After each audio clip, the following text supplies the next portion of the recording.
আসসালামু আলাইকুম, hello everyone, welcome to daily dealers with Zohra. চলুন আজকে দেখি চুলায় তৈরি বিস্কিট। আটা বা ময়দা যে কোনো একটি উপকরণ দিয়ে খুবই অল্প খরচে বানিয়ে নিতে পারবেন এই বিস্কিট। বিকেলে চায়ের আড্ডায় যাদের বিস্কিট না হলে চলে না, তারা চাইলে ঝটপট আজকের এই বিস্কিট বানানোর রেসিপি দেখে নিতে পারেন। যারা খুব সহজভাবে ঝামেলা ছাড়া বিস্কিট বানাতে চান, আজকের রেসিপিটা তাদের জন্য। আশা করছি বিস্কিটের রেসিপি ভালো লাগবে। চলুন শুরু করি। প্রথমে একটি মিক্সিং বোলে নিয়ে নিচ্ছি 60 গ্রাম বাটার। এখানে আমি রুম টেম্পারেচারে থাকা বাটার দিয়েছি। পাউডার সুগার নিয়ে নিচ্ছি হাফ কাপ। আপনি ব্লেন্ডার দিয়ে চিনি গুঁড়ো করেও দিতে পারেন। দিয়ে দিচ্ছি 1 চা চামচ বেকিং সোডা। এখন খুব ভালোভাবে মিশিয়ে নিচ্ছি। বাটার আর পাউডার সুগার খুব ভালোভাবে মেশানো হলে আটা দিয়ে দিব। চাইলে ময়দা দিয়েও বানাতে পারেন, কিন্তু আটা দিয়ে বানালে বেশি ভালো হয়। দিয়ে দিচ্ছি 1 কাপ আটা। আটা দেওয়ার পর একটু মিশিয়ে নিয়ে আমি পাউডার সল্ট দিয়ে দিচ্ছি হাফ চা চামচ। নর্মাল লবণ দিলেও হবে, কিন্তু আমার কাছে ছিল আমি দিয়েছি পাউডার সল্ট।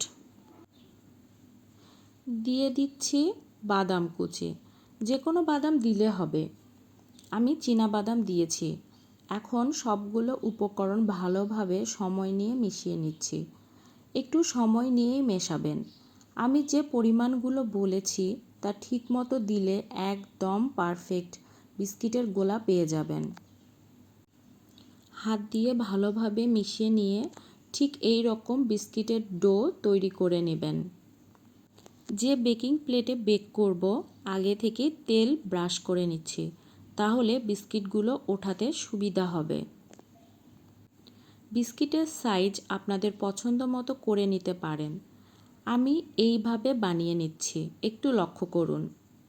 যতটুকু পারবেন বিস্কিটগুলো পাতলা করবেন। বিস্কিটগুলো পাতলা করলে খুব তাড়াতাড়ি বেক হয়ে যাবে। সবগুলো বিস্কিট বানিয়ে নিচ্ছি। ডেকোরেশনের জন্য আপনারা ইচ্ছামতো বাদাম, সাদা তিল বা কিশমিশ দিয়ে দিতে পারেন। আজকে আমার কাছে সাদা তিল নেই, তাই আমি কাঠবাদাম ও কিশমিশ দিয়ে দিচ্ছি। ডেকোরেশন ভালো হলে বিস্কিটগুলো দেখতে দারুণ লাগবে। কথায় আছে না, প্রথমে দর্শনধারী তারপর গুণ বিচারী। একটু মজা করলাম আর কি। এখন বিস্কিট বেক করার জন্য আগে থেকেই চুলায় পাত্র বসিয়ে এই রকম একটি স্ট্যান্ড বসিয়ে প্রিহিট করে নিয়েছি। এই পর্যায়ে আমি হাত দিয়ে একটু চেক করে দেখছি। বেকিং ট্রেটা বসিয়ে দিচ্ছি, ঢাকনা দিয়ে ঢেকে দিচ্ছি 20 থেকে 25 মিনিটের জন্য। বিস্কিটগুলো যেহেতু পাতলা করে বানিয়েছি, এই সময়ের মধ্যে বেক করা হয়ে যাবে। চুলার আঁচ মাঝারি রাখতে হবে। তৈরি হয়ে গেছে মজাদার বিস্কিট। গরম থাকা অবস্থায় বিস্কিটগুলো নরম থাকবে। এই অবস্থায় বিস্কিট নাড়লে ভেঙে যাবে।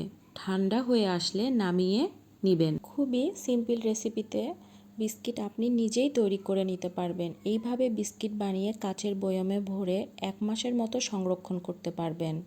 নতুন নতুন রেসিপি পেতে পেজ ফলো করতে ভুলবেন না। আজকের মতো বিদায় নিচ্ছি। আল্লাহ হাফেজ।